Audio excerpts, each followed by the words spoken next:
Ayan mga boss, titimplahin na natin yung harina natin para sa quick-quick. Ayan.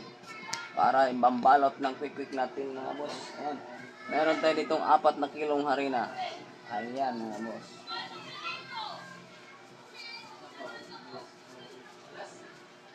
Sa 4 na kilong harina, 1/4 na gawgaw ay baking powder.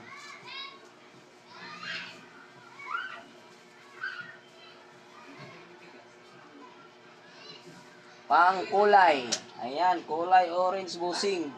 Para maging kulay orange yung ating quick-quick.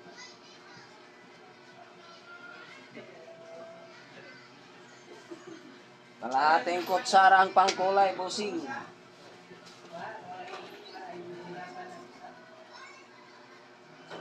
Dalawang kutsarang asin.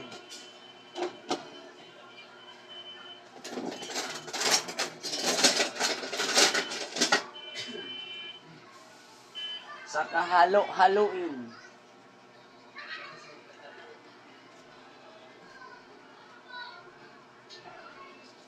Saka lalagyan ng tubig.